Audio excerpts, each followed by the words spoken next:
ഉദ്ഘാടന സമയത്ത് ജനപ്രാതിനിധ്യം കുറവുള്ളതായിട്ട് തോന്നിയോ? ഒന്നുമില്ല, ആൾക്കാർ പുറകെ കിടന്ന് തള്ളുക അകത്ത് കയറാൻ. ഒരു പ്രശ്നമില്ല. ഇഷ്ടം പോലെ 5000-6000 പേർക്കാണ് ഊണ് തയ്യാറാക്കിയിരിക്കുന്നത്. അപ്പോൾ അത് കുറവാണ്. ഞാനിപ്പോൾ അവിടെ എല്ലാം പോയിട്ട് വന്നതാണ്. പഴയയിടമാണ് ഫുഡ് റെഡിയാക്കുന്നത്, മനസ്സിലായില്ലേ? അപ്പോൾ അവിടെ പോയി ചോദിച്ചപ്പോൾ 5000-6000 പേർക്കാണ് ഫുഡ്. പിന്നെ നിങ്ങൾ ഈ കർമ്മയല്ലേ, അത് അങ്ങനെ ചോദിക്കും.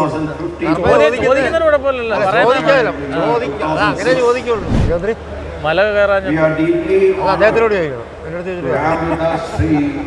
അല്ല, ഇത് ഉദ്ഘാടനം ചെയ്തിട്ടൊക്കെ പോവുകയല്ലേ? അദ്ദേഹത്തിന് വേറെ ജോലിയുണ്ട്. അല്ല, ഈ സംഗമമൊക്കെ അടക്കിയപ്പം ഒന്ന് ഇരുമുടി കെട്ടും കെട്ടി പളനി അയ്യപ്പനെ സന്ദർശിച്ചുകൂടായിരുന്നു. അല്ല, ചെയ്യായിരുന്നു. പക്ഷെ അദ്ദേഹത്തിനോട് പോയി ചോദിക്കാം, എന്നോട് ചോദിച്ചിട്ട് കാര്യമില്ല. ആഗോള അയ്യപ്പ സംഗമ വേദിയിൽ വെച്ച് നടൻ ഭീമൻ രഘുവിനെ ഞങ്ങളുടെ പ്രതിനിധി രാമഭദ്രൻ കണ്ടപ്പോൾ വളരെ രസകരമായ നിമിഷങ്ങളിലേക്ക്. ആഗോള അയ്യപ്പ സംഗമം കംപ്ലീറ്റ് വിജയം. പിന്നെ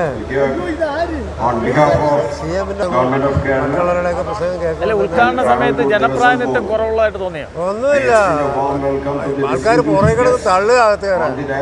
ഒരു പ്രശ്നമില്ല. ഇഷ്ടം പോലെ 5000-6000 പേർക്കാണ് ഊണ് തയ്യാറാക്കിയിരിക്കുന്നത്. അപ്പോൾ അത് കുറവാണ്. ഞാനിപ്പോൾ അവിടെ എല്ലാം പോയിട്ട് വന്നതാണ്. പഴയയിടമാണ് ഫുഡ് റെഡിയാക്കുന്നത്, മനസ്സിലായില്ലേ? അപ്പോൾ അവിടെ പോയി ചോദിച്ചപ്പോൾ 5000-6000 പേർക്കാണ് ഫുഡ്. പിന്നെ നിങ്ങൾ ഈ കർമ്മയല്ലേ, അത് അങ്ങനെ ചോദിക്കും. ചോദിക്കുന്നതിന് കുഴപ്പമില്ലല്ലോ, അങ്ങനെ ചോദിക്കുള്ളൂ. ചോദിക്കുന്നതിന് കുഴപ്പമില്ല. പറയുന്നത് പറഞ്ഞല്ലോ. ഇനി അടുത്ത പ്രോഗ്രാം ഈ എന്തെങ്കിലും വികസന ചർച്ചയിലാണ് പങ്കെടുക്കുന്നത്? വികസന ചർച്ച അവർ ബാക്കിയുള്ളവരെ പറ്റി സംസാരിക്കും. വികസനത്തിനെ പറ്റി ശരിയായിട്ടുള്ള കാര്യങ്ങൾ CM അദ്ദേഹത്തിന്റെ പ്രസംഗത്തിൽ കൂടി പറഞ്ഞു കഴിഞ്ഞു. പിന്നെ വികസനം എങ്ങനെ എന്താണെന്നുള്ള ഒരു കോൺക്ലേവിലോട്ട് വരും. ഇപ്പം ജനങ്ങളുടെ ഭാഗത്തു നിന്നുള്ള അഭിപ്രായങ്ങൾ കേൾക്കും. ഓരോ സ്റ്റൈലിലുള്ള അഭിപ്രായങ്ങൾ കേട്ടതിന് ശേഷം അതിൻ്റെ ഒരു ഡിസിഷൻ എന്താണെന്നുള്ള കൊടുത്ത ആൾക്കാരെ അറിയിക്കും. അതിൽ നിന്നുള്ള മുഖ്യമന്ത്രി മലയ്ക്ക് കയറാനെന്ത്? മുഖ്യമന്ത്രി മല കയറാൻ അദ്ദേഹത്തിനോട് ചോദിക്കണം, എന്നോട് ചോദിച്ചിട്ട്. അല്ല, ഇത് ഉദ്ഘാടനം ചെയ്തിട്ടൊക്കെ പോവുകയല്ലേ? അദ്ദേഹത്തിന് വേറെ ജോലിയുണ്ട്. അല്ല, ഈ സംഗമമൊക്കെ അടക്കിയപ്പം ഒന്ന് ഇരുമുടി കെട്ടും കെട്ടി പളനി അയ്യപ്പനെ സന്ദർശിച്ചുകൂടായിരുന്നു. അല്ല, ചെയ്യായിരുന്നു. പക്ഷെ അദ്ദേഹത്തിനോട് പോയി ചോദിക്കാം, എന്നോട് ചോദിച്ചിട്ട് കാര്യമില്ല. അല്ല, അത് ചെയ്യുമ്പോഴല്ലേ ഒരു ഭക്തജന. അത് കർമ്മക്കാർ കൂടെ. താങ്കളുടെ അഭിപ്രായം എന്താണ്? അദ്ദേഹം മല കയറിയിരുന്നെങ്കിൽ നമുക്ക് കൂടെ അദ്ദേഹത്തിനൂടെ കയറായിരുന്നു മല.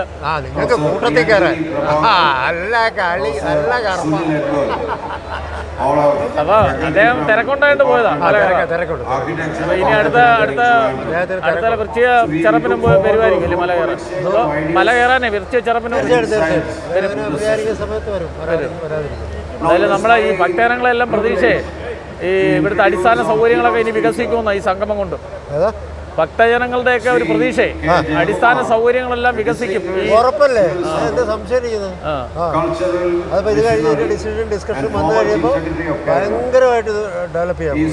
കാരണം അതിൻ്റെ ഒരു ആൾക്കാരുടെ തിരക്ക് കൂടുന്നതനുസരിച്ച് അവരുടെ അയ്യപ്പൻ്റെ ശബരിമലയിലേക്ക് വരുന്ന വഴികളുടെയൊക്കെ ചില ഡൈവേർഷൻസും അതുപോലെ ഡെവലപ്മെൻറ്റ്സ് ഒക്കെ വന്നു കഴിഞ്ഞാൽ കുറച്ചുകൂടി ഈസി ആയിട്ട് മല കയറാനുള്ള സൗകര്യം ഉണ്ടാകും. ഉണ്ടാകാനുള്ള എല്ലാ സാധ്യതയും. പിന്നെ അപ്പോൾ എന്തായാലും പൂർണ്ണമായിട്ടൊരു വിജയമാണ് ഇന്നത്തെ സംഗമം. തീർച്ചയായിട്ടും. അത് അയ്യപ്പൻ എന്ന് പറയുമ്പോൾ നിങ്ങൾ ആരെയാണ് ഓർക്കുന്നത്? അമ്മ എന്ന് പറഞ്ഞ എന്താണ്? അമ്മയല്ലാതെ ഒരു ദൈവമുണ്ടോ? അതിനും വലിയൊരു കോവിലുണ്ടോന്നുള്ളത്. അതേപോലെ അയ്യപ്പൻ എന്ന് പറയുന്നത്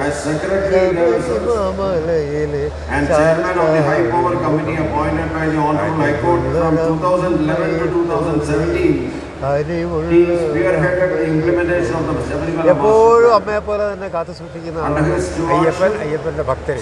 അപ്പോൾ അലിവുള്ള ഒരു അമ്മയാണ് അയ്യപ്പൻ, അല്ലേ? ആ അയ്യപ്പൻ എല്ലാവരെയും കാത്തു സൂക്ഷിക്കും. അത് മാത്രമല്ല, അയ്യപ്പന് ഇവിടെ ചെയ്യാൻ പോകുന്ന ഡെവലപ്മെൻറ്റിന് എല്ലാ സഹായ സഹകരണങ്ങളും അതുണ്ടാവുകയും ചെയ്യും.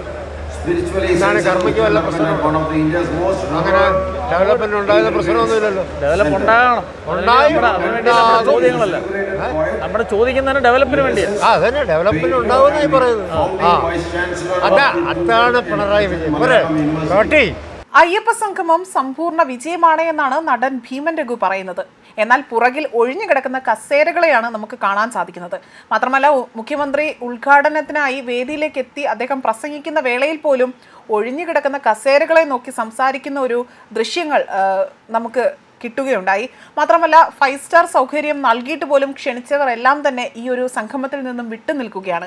കസേരകളും ഹോളുകളും ഒക്കെ തന്നെ കാലിയായി കിടക്കുന്നു. ഉച്ചഭക്ഷണമാകട്ടെ 5000 പേർക്ക് ഉണ്ടാക്കിയതാണ്. എന്നാൽ ഇതിപ്പോൾ ബാക്കിയാകുമോ എന്ന ചോദ്യങ്ങളും ഉയർന്നു കേൾക്കുന്നു. മാത്രമല്ല, ശബരിമലയിൽ മല ചവിട്ടാനെത്തിയ അയ്യപ്പ ഭക്തരുടെ വികാരം മറ്റൊന്നാണ്. അവർ ചോദിക്കുന്നത് എന്തിനാണ് അയ്യപ്പ സംഗമം നടത്തുന്നതെന്നും ഇവിടെ വികസനമാണ് വരേണ്ടതെന്നതാണ് അവർ പറയുന്നത്. മാത്രമല്ല, അയ്യപ്പന് സംഗമത്തിൻ്റെ ഒന്നും ആവശ്യമില്ല.